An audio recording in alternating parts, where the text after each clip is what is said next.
Sejam bem-vindos ao nosso canal. Nós queremos pedir a todos vocês, se possível, se inscrevam no nosso canal e nos ajude a crescer. Também não esqueça de deixar ao final o seu like, se gostou ou não gostou do nosso estudo.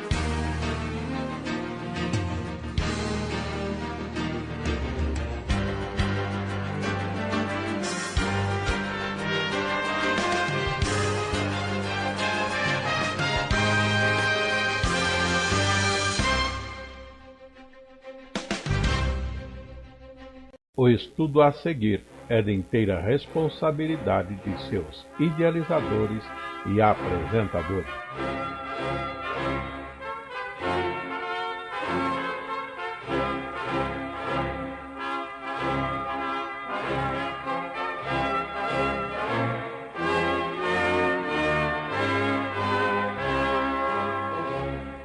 Passemos agora para o estudo da Palavra de Deus com o pastor Afonso Chaves, no tema Ninguém Vive para Si, baseado em Romanos capítulo 14, versos 7 a 9.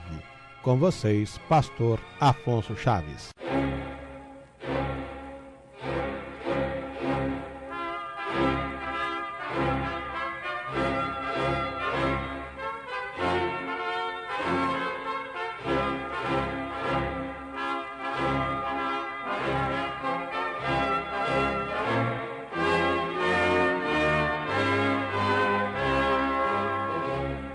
Voltando nossos estudos nas Sagradas Escrituras, nós vamos hoje estar considerando um assunto baseado em Romanos capítulo 14, nos versos 7, 8 e 9, quando dizem para nós: porque nenhum de nós vive para si, e nenhum morre para si, porque se vivemos, para o Senhor vivemos.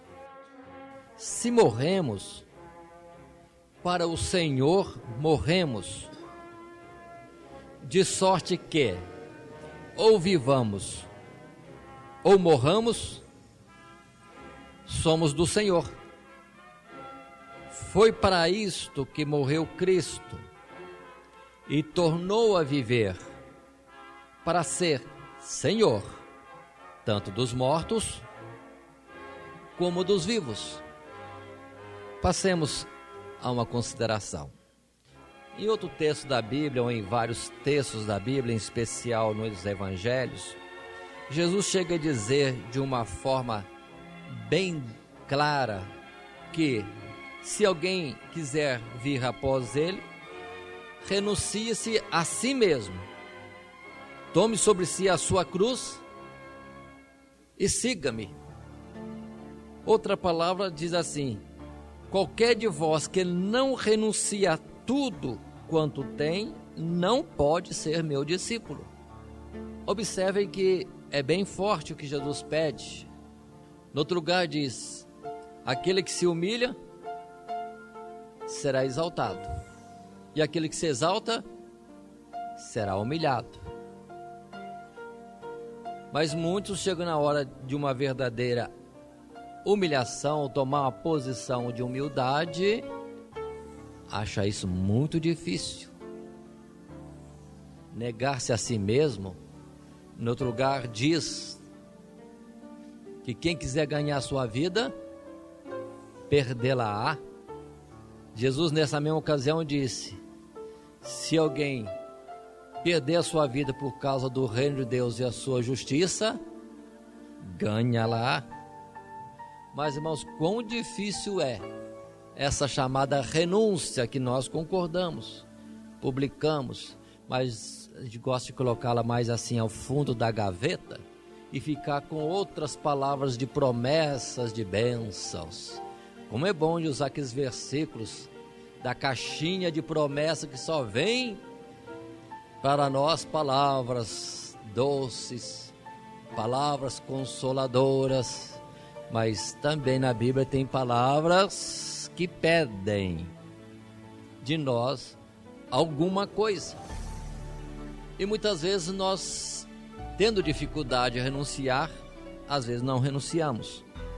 Mas eu quero colocar no outro aspecto, que há situações, e temos exemplos de vidas, em que Deus é quem faz isso, sem perguntar para a pessoa se quer, se aceita, se concorda. Deus faz. O que eu quero dizer isso? Às vezes é preciso que alguém se humilhe, às vezes ele não humilha. Então Deus faz ele ser humilhado. E tem ocasiões que Deus nem pede, Deus já faz o ato. Tem pessoas que estão muito cheias de si e Deus quebra. Deus nem pede para se quebrar, o Senhor já vai lá e quebra. Por isso tomamos esses versos do capítulo 14 de Romanos, versos 7, 8 e 9, quando diz assim: nenhum de nós vive para si, e nenhum morre para si, porque se vivemos, para o Senhor vivemos, se morremos, para o Senhor morremos, de sorte que ou vivamos ou morramos, somos do Senhor. Foi para isso que Cristo morreu, para ser Senhor, colocando outra palavra mais clara, dono da nossa vida, quer seja para a morte, quer seja para a vida. Vamos tirar essa palavra morte e vamos tirar essa palavra vida. Vamos colocar outras palavras. O Senhor chegou a pedir a alguém que desse todos os seus bens para os pobres e o seguisse. Já temos tratado isso, porque há situações como de Zaqueu, que o Senhor não pediu e ele deu a metade. E tem situação que a pessoa não pediu ou não tinha e Deus deu muita riqueza, como Salomão. Mas pessoas a quem Deus poderia pedir para dar aos pobres, Jesus não pede, o Senhor já tira. Ou então o Senhor já faz ele nascer pobre. E o Senhor não é dele Senhor, dono? Porque pobre não é do Senhor? Que às vezes a gente gosta mais daquela outra palavra, dizendo: ah, se somos do Senhor temos prosperidade. Na casa de Deus não há pobre? No meio do povo de Deus não há pobres? Por isso disse Salomão, que o pobre e o rico lá no céu vão se encontrar, e a ambos Deus os fez. Deus faz o rico, faz o pobre, faz o cheio de saúde, faz o que não tem saúde nenhuma, faz o inteligente e faz o desprovido de inteligência, é Senhor do que é conduzido à morte e do que é conduzido à vida, do que é forte e do que é fraco. Aí segue-se macho e fêmea, não havendo separação em termos de negativo ou positivo nisto. A cor, a nacionalidade, a família. Uns nascem de família conhecida, famosa, outros nascem de família humilde ou até que tem uma má fama. Mas de todos, Deus é Senhor. Ele é Senhor dos ricos, dos pobres, dos que vivem e dos que morrem. Ele é Senhor de todos. Agora vamos entender o que eu quero dizer neste aspecto. Aqui eu quero entrar pelo aspecto de que Deus faz alguma coisa boa ou ruim, que nós agradamos ou que não agradamos em nossa vida, às vezes sem nos consultar. E Ele não tem que dar satisfação. Ele não tem que dar satisfação. Não tem. Mas vou colocar um lado melhor. Nós temos a palavra de João capítulo 3 tão conhecida: Deus amou o mundo de tal maneira que deu seu Filho unigênito, para que todo aquele que nele crê não pereça, mas tenha a vida eterna. Para quem que Deus mandou Jesus? A quem que Deus amou de uma forma tal que não poupou o seu próprio Filho? Foi aos ricos, aos pobres, aos inteligentes, aos bons, aos maus, aos doentes, aos sadios, a todos. a todos. Vamos para a primeira carta de João, capítulo 5, versos 9 e 10, versos seguintes até o 13. O evangelista João coloca desta forma, verso 9: se recebemos o testemunho dos homens, o testemunho de Deus é maior, porque o testemunho de Deus é este, que de seu Filho testificou. Ou seja, Deus deu um testemunho de seu Filho Jesus.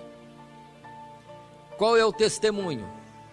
Se usássemos outras palavras, em especial aquelas por ocasião do batismo ou da transfiguração: este é meu filho amado, escutai-o. Este é meu filho em quem me alegro, ouvi-o. Mas João escreve desta forma no verso 10: quem crê no Filho de Deus, em si mesmo tem o testemunho. Quem a Deus não crê, mentiroso o fez, porquanto não creu no testemunho que Deus de seu Filho Jesus deu. E o testemunho é este, que Deus nos deu a vida eterna, e esta vida está em seu Filho Jesus. Quem tem Jesus, quem tem o Filho, tem a vida e vida eterna. Quem não tem o Filho de Deus, não tem a vida. Nós estamos aqui numa reunião de membros da igreja, de crentes. Vamos procurar observar o seguinte: este verso já tem implicação na nossa vida. Deus testificou de Jesus.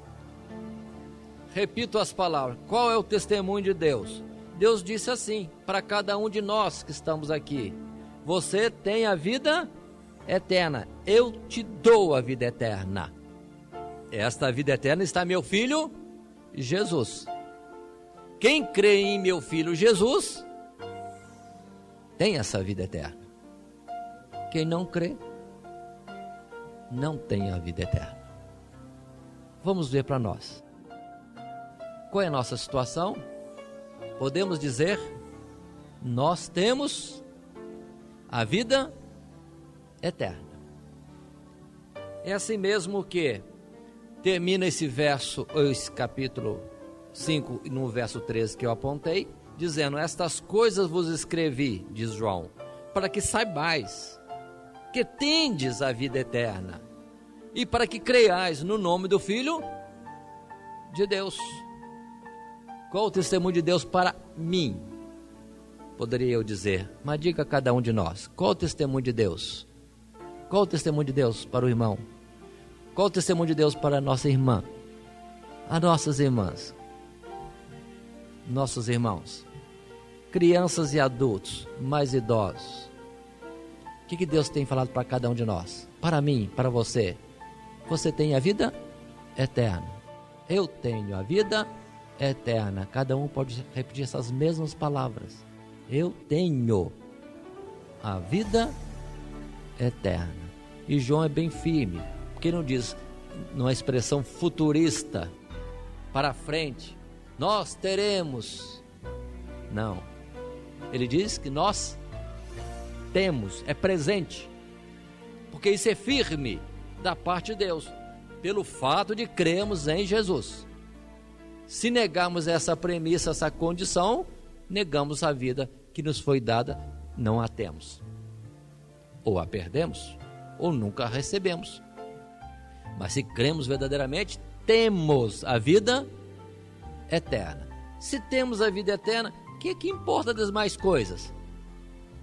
Que importa se eu tiver que viver essa existência pobre? E que tem de mais ou de menos? Eu tenho uma existência com muita abundância de recursos financeiros. Que importa se eu não sei muita coisa, não sou muito inteligente, não tenho muito conhecimento, não tenho muita cultura? E que me acrescenta eu dizer, não, eu sou formado, tenho muito conhecimento? Em que eu perco dizendo que estou muito enfermo, muito fraco? vivo adoentado às custas de remédio, como os remédios dessa vida. O que terei de mais? Dizendo, não, eu tenho muita saúde. Nada disso aumenta nem diminui aquilo que de Deus nos foi dado. O que é que nos foi dado por Deus? Vida eterna. Se o companheiro me despreza, que importa? E que isso é ruim para mim se Deus me deu? Ou tenho já a vida eterna? Tanta injustiça nesse mundo, injustiça na família, injustiça na sociedade, injustiça no trabalho, injustiça na escola, injustiça na igreja também. Quanta injustiça, a violência no mundo, as vidas ceifadas, as pessoas que foram roubadas, perderam seus bens, os que foram desonestamente retirados do concurso, do emprego. Quanta coisa injusta. Mas o que isso diminui ou aumenta aquilo que da parte de Deus não foi dado? A vida eterna. Nada, não altera. Não altera.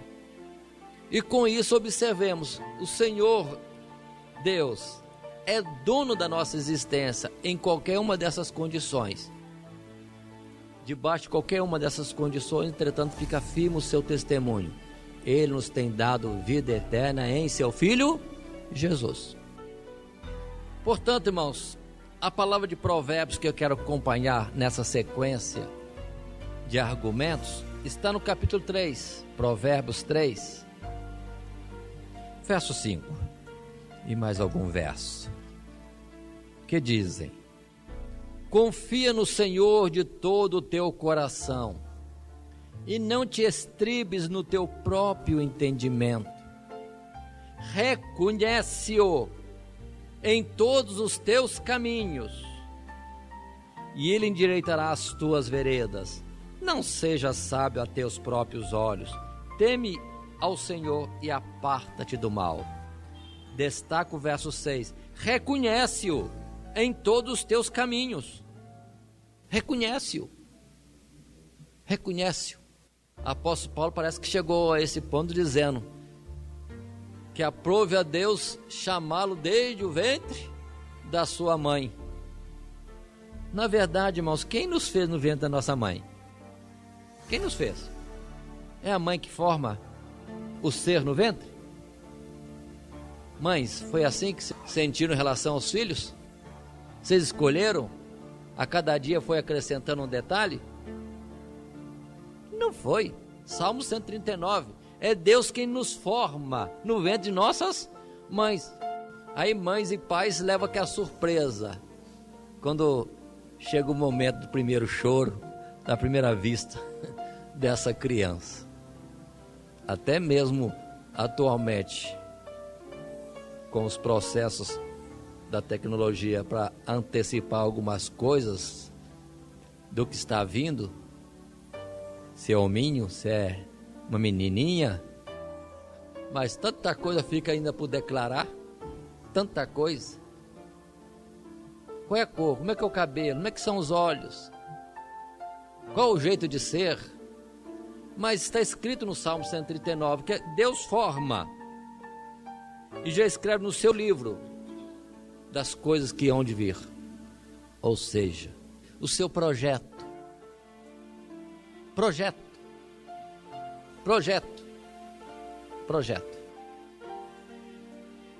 Ele é dono. Aí gente nasce cheio de saúde, bonito, família rica. Deus fez. Nasce um fraquinho, feinho, de família pobre, família desonrada. Deus o fez. Ele é dono dos dois. Não é diminuído nada. E sobre os dois está a mesma promessa. Tenha a vida eterna, eu dou. Vida eterna que está em meu Filho Jesus. Porque sendo feio ou bonito, é feio para Deus? É bonito para Deus. Não no sentido de que Deus acha feio ou que Deus acha bonito. Mas foi feito feio ou bonito, para um propósito de Deus. O que eu quero dizer, irmãos? Reconhecermos a Deus em nossa vida. Ele é Senhor. Mas hoje estava considerando esse assunto no aspecto de que não que nós devemos renunciar ou nos humilhar, mas em que Deus às vezes faz isso, sem nos pedir autorização. E nós devemos simplesmente descansar nele. Ele fez. Ele fez. Se cremos em Jesus, já temos o conhecimento da palavra da salvação, está tudo bem, está nas mãos dele. Não estou falando em um conformismo, não, porque a palavra de Deus diz para nós não conformar-nos com o pecado, com a injustiça, com a mentira, com o presente século. Mas tem outras coisas, irmãos, que, como diz a palavra, quem pode endireitar aquilo que Deus fez torto? Quem? Não tem jeito. Não tem jeito. É quando, se a fé chegou a nós cremos em Jesus, podemos ficar descansados, confiados no Senhor, como diz aquele salmo, né? Os que confiam no Senhor são como os montes de Sião, que não se abalam, mas permanecem para sempre. Olha no espelho e leva um susto consigo mesmo, mas descansa. Confia no Senhor. Deus te fez assim e te ama, te deu a vida eterna. Olha no espelho, se acha o máximo, não se glorie. Você é bonito ou feio, é para Deus, glorifique a Ele. Mas, irmãos, vamos observar a palavra que está em João capítulo 9, verso 3.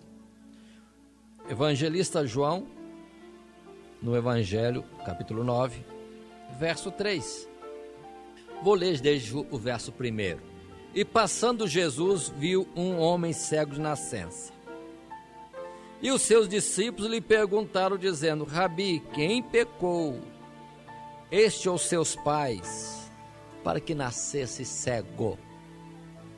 Jesus respondeu: nem ele pecou, nem seus pais, mas foi feito assim, para que se manifestem nele as obras de Deus.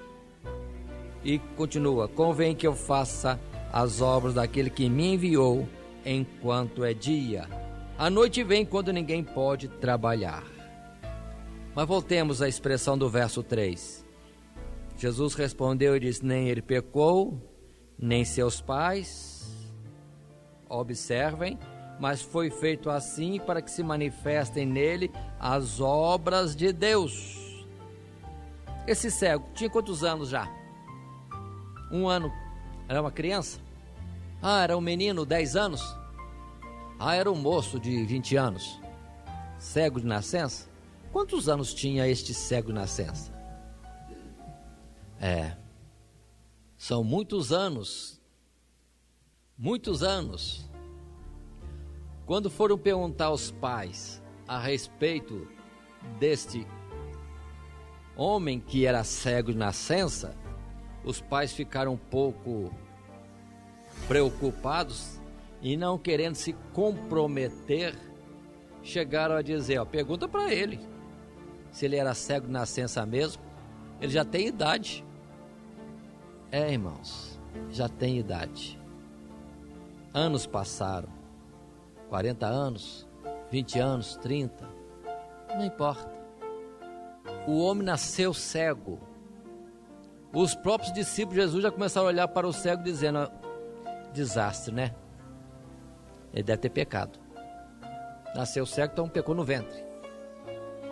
Não, então foi os pais dele, para que nascesse cego. Mas nada disso, irmãos. Deus também tem dentro aqueles que são seus cegos, pessoas que veem muito bem, pessoas que não veem nada. Deus tem toda a qualidade. Ele é dono também de uma vida que ele criou sem visão. Jesus disse: isso foi feito para que se manifestem nele, no cego, as obras de Deus. Observe, Deus não perguntou para o pai se aceitava um filho cego. Deus não perguntou para os pais. Nem perguntou para a criança, ó, você vai nascer cego, você permite? Você concorda? Tá bom para você? Deus não pediu renúncia. Deus já tomou uma coisa boa e simplesmente não deu essa coisa boa. O dono de toda a visão não deu vista. Como o dono do ouro e da prata às vezes não dá o dinheiro. E muitos usam a palavra contrária. Se o Senhor é dono do ouro e da prata, então ele tinha que me dar. Não, ele dá se quiser. Ele é o dono do ouro e da prata. É dono de toda a saúde, toda a sabedoria, toda a visão, toda a audição, toda a percepção. Mas ele não dá isso para todos. E ele é Deus de todos. Tá bom, irmãos, paremos. Agora vamos perguntar para nós mesmos. De que nós reclamamos na nossa vida? De que a gente reclama? Em que nós achamos que fomos prejudicados? Quem é que tinha alguma coisa para reclamar de Deus que não recebeu mais ou que lhe foi tirado? Precisamos entender essa palavra de provérbio, reconhecer Deus na nossa vida. O que ele quis fazer, ele fez. Ele quer me salvar, quer levar para a vida eterna. E isso ele deu testemunho, entrou com juramento e não poupou o seu filho. Então o que é? Alguma coisa em que possa me ser prejudicado, ou possa eu ser prejudicado, ou ter mais vantagem? Não existe, que todos tenham a vida eterna. Todos. Todos. Então observe o cego na nascença. Não tinha visão. E o que é que cada um de nós reclamamos que não temos? Outros têm, mas eu não tenho. Ah, Deus não me amou. Eu não sou de Deus. Eu não tenho salvação. Vamos tirar isso fora. Reconhecer Deus até nas coisas que não são aparentemente ruins, em que temos um prejuízo, uma deficiência, algo que somos carentes em relação aos outros, que parece ter com mais vantagem e abundância. Irmãos, somos de Deus, qualquer que for a nossa situação. Reconhecer a Deus em todos os nossos caminhos e não nos estrebarmos no nosso próprio entendimento. São palavras que foram colocadas pelos salmistas, como a que Davi disse no Salmo 18: o caminho de Deus é perfeito, a palavra do Senhor Deus é provada, é um escudo para todos que neles confiam. O caminho de Deus é perfeito, mas é o caminho dele na minha vida também é perfeito. Eu nasci com um olho torto, Deus não me ama. O olho torto na minha vida aqui, irmãos, é perfeito, porque é o caminho de Deus na minha existência. Qualquer que for a minha situação, ou qualquer que for o item em que eu me sinto prejudicado, não é nada. É Deus que fez, veio de Deus, é perfeito. Irmão, nós costumamos dizer, às vezes até cantar, né? Nem as folhas das árvores se movem se não for pelo seu poder. Mas na hora que o negócio vem contra nós, por isso que o profeta chegou a dizer: observe a espada e quem a ordenou. E por acaso Deus também não disse: de mim não vem o bem e o mal? Não faço eu a luz e as trevas? Irmãos, nós temos que nos firmar numa coisa, nesta palavra gloriosa que Deus falou, que nos deu a vida eterna, que está em seu Filho Jesus Cristo. Se cremos em Jesus, vamos descansar. Podemos descansar. Está tudo muito bem. Vamos agora voltar em alguns homens de Deus, como Abraão, cuja história nós conhecemos bem. Abraão, Sarai. Lá vem Abraão, nasce, cresce, casa com Sarai, e Sarai é estéril. E os anos vão passando, 80, 90 anos. Atentem bem para isso, irmãos. Por um acaso, Abraão com uma esposa estéril não era plano de Deus? Será que Abraão e Sarai não reclamaram muitas vezes? Não sei, só estou supondo.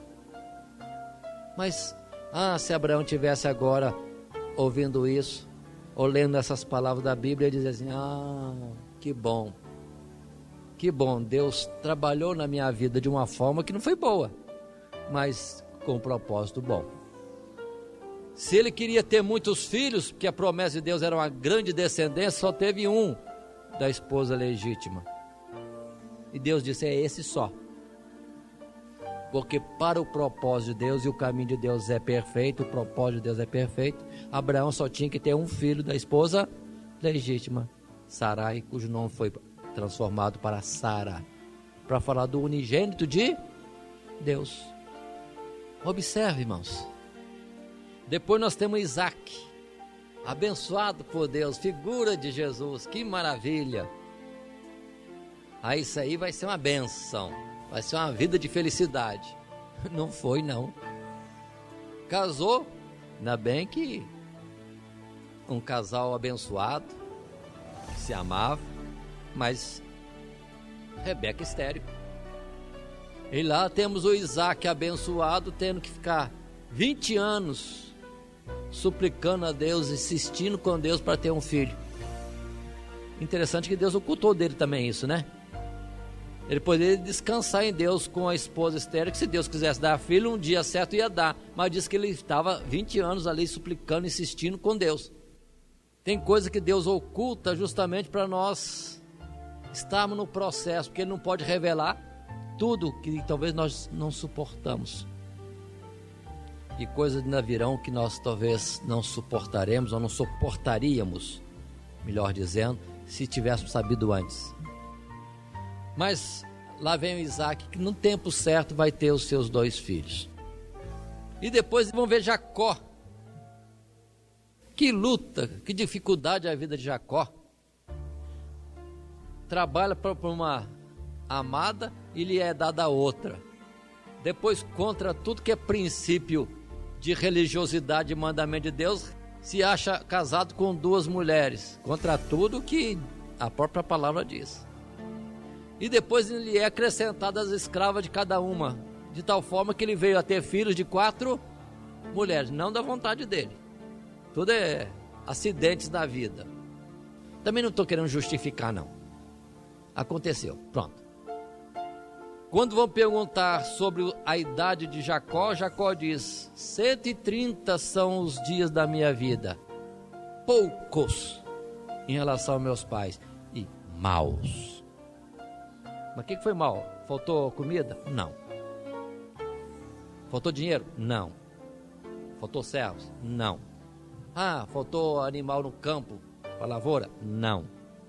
Faltou frutos do campo? Não. Mas era uma vida terrível, 4 mulheres disputando o mesmo homem. Misericórdia. Interessante, né, irmãos? Não vão copiar isso não, que está tudo errado. É tudo projeto de Deus para falar alguma coisa. Para falar das gerações de Israel, que vem de toda a qualidade de gente, de todos os povos. E todo mundo querendo agarrar o esposo, que é Jesus, querendo dizer, não, é eu que sou a esposa dele, vocês não são. Todo mundo querendo gerar filhos para ele. Para depois de Isaías falar no capítulo 4 que o Senhor seria glorioso, grandioso o seu nome. E muitas mulheres queriam ser a sua esposa a qualquer custo. Mas na verdade todos aqueles que chegam a ele, aí o mistério depois é desvendado, que todos, de todas as nações, povos e línguas, são a sua esposa espiritual, a igreja. Mas quem ia saber isso? O Jacó só está puxando os cabelos lá, nervoso, uma brigando para cá, outra brigando para lá. Depois ainda perde José. Que dor em Jacó, que amava tanto a José. Filho exemplar, filho da velhice, filho de um amor especial. E lá amargou tantos anos da vida pela perda do filho. Deus perguntou para ele se ele permitia. Jacó, você permite? Deus não perguntou. Deus tirou José, nem avisou. E nem falou assim, aguenta a mão aí que depois você vai ter ele de volta.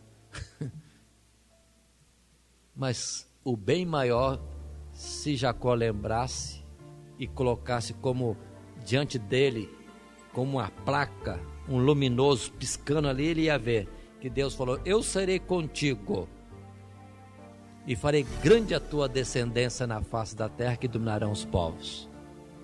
Aí ele ia descansar, não estou entendendo nada, está tudo ruim, mas Deus falou que vai abençoar. Então no final de tudo, no que se perde, no que se ganha, o resultado é um só, bênção de vida eterna. Vamos em frente.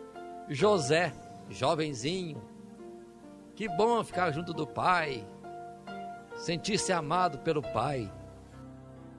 Na verdade criou ciúme nos outros irmãos, mas para ele estava cheio, estava num paraíso, e de repente vendido como escravo, vai para a escravidão, vai para a terra estranha, o Egito, vai para a prisão. Deus perguntou para ele se aceitava essa trajetória de vida, esse caminho de vida. Não, mas que diz o Salmo, o caminho de Deus é perfeito. Já está José todo cheio de tristeza, cheio de injustiças, quebrantado, humilhado, injustiçado na família, no serviço, na prisão depois. Mas tudo isso, para depois termos um José, governador da terra do Egito. Ninguém vive para si, quer seja a vida boa ou quer seja a vida ruim. Nós vivemos é para Deus. E ninguém morre para si, ou tem alguma coisa ruim na sua trajetória, porque isso também pertence a Deus. Vamos continuar em exemplo. Que diríamos de Esther? Esther, uma jovenzinha, coitadinha da Esther, perdeu os pais, órfã de pai e mãe, tadinha nada, abençoada. Mas perdeu o pai e a mãe. Bom, doloroso, mas é um caminho que Deus estava fazendo na vida dela para depois ser o quê? A rainha do Império Medo-Persa. E um instrumento de Deus para dar salvação, livramento ao povo de Israel. Figura outra vez da igreja. Mas estava muito ruim ficar órfão. Foi uma pequena dor. Mas a consolação de Deus, irmãos, abunda, superabunda. As bênçãos são muito grandes. Que nada daquilo que possa ser depreciativo ou ruim hoje significa alguma coisa de ruim diante da glória da vida eterna. Vamos ver outra lá, aquela menininha, tadinha da menininha. Era de alguém lá do povo de Israel, nem fala quem que eram os pais dela. Os sírios invadiram Israel, guerrearam, talvez tenham até morto os pais dela, levaram a menina como escrava. Tadinha nada, uma bênção, olhando o caminho de Deus. Se olhar só as coisas na face da terra, somos os mais miseráveis do homem, diz o apóstolo Paulo. Se olharmos só para essa existência, somos os mais miseráveis. Nós temos que olhar para aquilo que Deus está fazendo e reconhecê-lo no nosso viver. E aquela menininha, órfã de pais e mães, talvez, escrava, levada, roubada para uma terra estranha, foi a bênção de conquistar para a salvação o grande general Naamã. Caminhos são perfeitos. Vou falar uma coisa assim em particular nossa aqui, né? De vida comum entre nós assim. Eu conheço uma certa pessoa que perdeu o companheiro. O marido morreu. Ele era crente, ela era crente, vivia na igreja por muitos anos, mas quando perdeu o marido, ficou revoltado. Saiu da igreja, falou que não queria saber nada da igreja, porque a paixão dela era o marido. E passa-se os anos, e agora eu vejo aquela tal irmã casada com outro, feliz da vida. Vou parar aqui.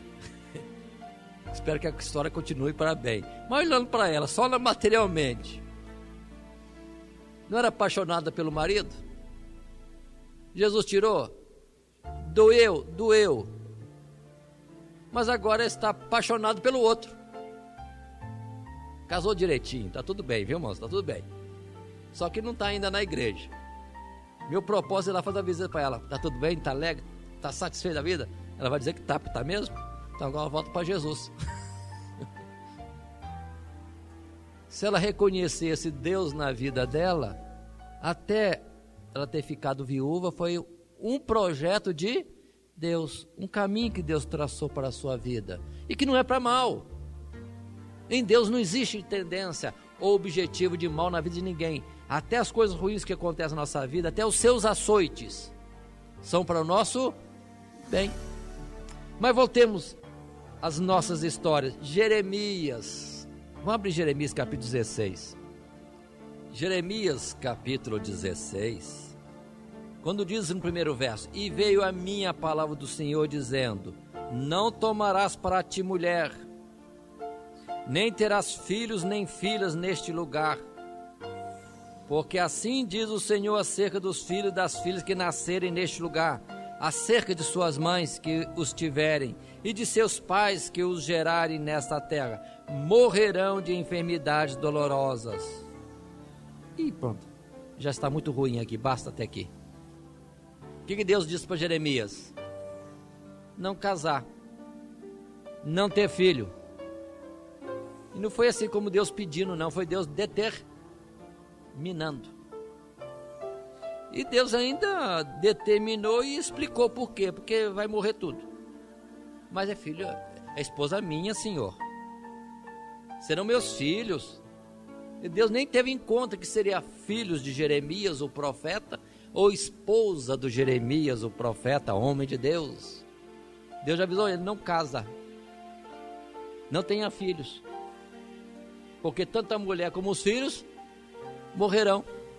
Mas Senhor, os meus, você não vai fazer isso. Deus já está dizendo que faria. Então, para ele não ter uma dor maior, já não case. Já não case.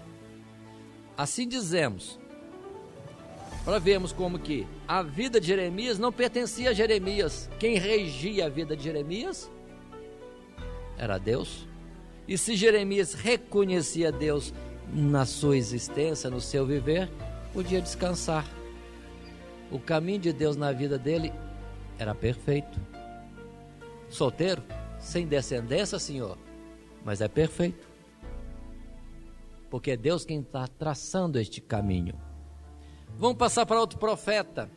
Vamos para Ezequiel, no capítulo 24 de Ezequiel, verso 16. Vamos ler a partir do verso 15.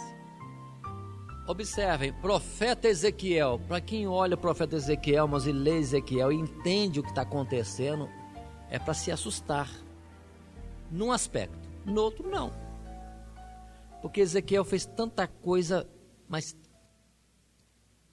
tão vergonhosa, tão vexatória, que alguém ia dizer assim: ah, isso aí não é de Deus, não é de Deus. Por um exemplo, antes de ler aqui nesse texto, Deus falou com Ezequiel: vai amassar o teu pão, fazer pão, mas você não vai usar trigo, não. Misericórdia, irmãos. Deus falou para ele fazer pão, mas não com trigo. Pão com o quê? Esterco. Ai, horrível. Sim, horrível. Mas Deus mandou. Ele falou: ah, Senhor, na minha boca nunca entrou coisa imunda. Ah, é? Então Deus alterou. Tá bom, então não vai comer esterco desse tipo que eu disse. Você vai comer esterco de vaca. É menos imundo. E lá está o o Ezequiel amassando, fazendo um pão de esterco para comer isso. E Deus diz: e com medida, porque a tua porção será sob medida, dia a dia. O irmão seria capaz de fazer isso? A irmã seria capaz de fazer isso? Ezequiel não questionou, a não ser isso. A parte que Deus tinha mandado antes era muito imunda. E Deus: tá bom, então faz com esterco de vaca, de boi. Ezequiel obedeceu. Ezequiel comendo essa comida imunda, irmãos, ele estava servindo de figura. Deus estava falando: assim aqueles que estiverem em Jerusalém na hora do cerco para a destruição de Jerusalém vão estar comendo isso, porque não terá mais trigo na cidade. E Ezequiel, não, o Senhor mandou, não tem um outro jeito não? Tem, esterco de vaca. Tá bom, Senhor. E lá vai o Ezequiel para essa coisa imunda. Mas ele não vivia para ele vivia para Deus. Ele vivia para Deus. Ele reconhecia Deus na sua vida. E o caminho de Deus na vida dele era perfeito. Ele comendo aquilo que comia. Agora chega no capítulo 16, capítulo 24. Verso 15 em diante temos: e veio a mim a palavra do Senhor dizendo, Ezequiel fala, escreve: filho do homem, eis que tirarei de ti o desejo dos teus olhos de um golpe, mas não lamentarás, nem chorarás, nem te correrão as lágrimas. Refreia o teu gemido, não tomarás luto por mortos. Ata o teu turbante, mete nos pés os teus sapatos, e não te rebuçarás, e o pão dos homens não comerás. Rebuçarás, não ficarás cabisbaixo, entristecido. Não. Mas Senhor, o que é isso? O que vai acontecer? Verso 18: e falei ao povo pela manhã, e à tarde morreu minha mulher, e fiz pela manhã como se me deu ordem. Misericórdia. Deus fala com ele: vou arrancar sua mulher de um golpe só. E Deus ainda fala: ó, ela é o desejo dos teus olhos. Vamos dizer assim, Ezequiel era apaixonado pela sua esposa. Que benção a vida no lar. Mas Deus falou: vou arrancar de um golpe. Não chore, não faça luto, não derrame lágrima, não vai fazer banquete, não vai fazer nada. Irmãos, isso é de Deus? Você estaria descansado se fosse contigo? Precisamos estar assim, descansados, confiados em Deus, reconhecê-lo na nossa vida. E Ezequiel reconheceu. Ele não gostou. Ele reprimiu o gemido. Doeu, mas como doeu. Mas Deus falou: reprime o gemido. Ezequiel reconheceu Deus na sua vida, porque ele não vivia para si, ele vivia para Deus. A esposa que ele amava tanto, estou colocando um exagerozinho, colocando uma palavra que Deus só diz, né? Fala que era a esposa dele, era o desejo dos seus olhos. Mas Deus arrancou. O dar a esposa para ele foi de Deus, o tirar foi de Deus. Ezequiel não vivia para si, vivia para Deus. Então, irmãos, pergunta agora para cada um de nós, perguntemos a nós mesmos: nós estamos entendendo que a nossa forma de viver, a forma que temos hoje, o caminho da nossa existência, foi traçado por Deus? Reconhecemos? Se reconhecemos, vamos descansar. Não vivemos para nós mesmos? Se morremos, não morremos para nós mesmos? Numa linguagem mais simples, se o dente dói, é para Deus que dói. Se deixa de doer, é para Deus que deixa de doer. Mas a gente às vezes não reconhece Deus nas coisas da nossa existência. A gente, na verdade, tem a tendência de comandar, querer comandar a nossa vida. Mas não é assim. É Deus que comanda. Se a gente insistir, aí a gente leva um açoite a mais. Mas à medida que vamos reconhecendo a Deus na nossa vida, irmãos, todas as coisas terão significado. E teremos paz nele, sabendo que ele tem domínio sobre a nossa forma de viver. A nossa vida está na mão de Deus. O que posso temer? O que temerei? O que me poderá fazer de mal o homem? Se a minha vida estiver na mão de Deus. Porque a bênção e a segurança maior, a âncora desta confiança é esta: Deus nos deu a vida eterna. Essa vida eterna está em Cristo Jesus. Tudo demais passa. O que passo hoje, o que vivo hoje, o que sou hoje, não é por mim mesmo, é porque Deus traçou esse caminho. E se a gente reconhece, mas vai vivendo, e se a nossa conversa com Deus é mais de perguntar em que Ele está agindo, qual é o propósito, se Ele pode explicar alguma coisa, é mais suave do que ficar reclamando e se queixando diante de Deus. É melhor conversar: Senhor, está doendo o dente, por que o Senhor permitiu? É para tirar? É para obturar? É isso, é aquilo? É para me chamar atenção para alguma coisa? Para quê? Por quê? Como eu posso glorificar o teu nome dessa forma, ou através dessa situação, boa ou ruim? Voltemos a Romanos, capítulo 14. Vamos ler de novo aqueles versos. Quando diz bem claro: nenhum de nós vive para si, verso 7. E nenhum morre para si. Porque se vivemos, para o Senhor vivemos. Se morremos, para o Senhor morremos. Ele é Senhor em qualquer situação. E a palavra de Provérbios que nós também colocamos, Provérbios no capítulo 3, os versos 5 em diante, quando falaram daquela forma, nos chamando a atenção a descansarmos em Deus. Confia no Senhor de todo o teu coração, não te estribes no teu próprio entendimento, reconhece-o em todos os teus caminhos, e Ele endireitará as tuas veredas. Que Deus, irmãos, em Cristo Jesus, nos abençoe.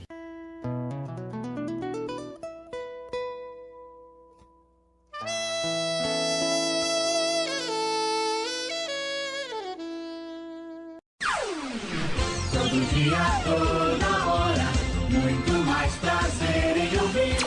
Radionete Grata Nova. Web Rádio, a qualidade que faz a diferença, cada vez mais necessária. Rede Grata Nova de Evangelização. Acesse nosso site www.horadadecisão.com.br. Hora da Decisão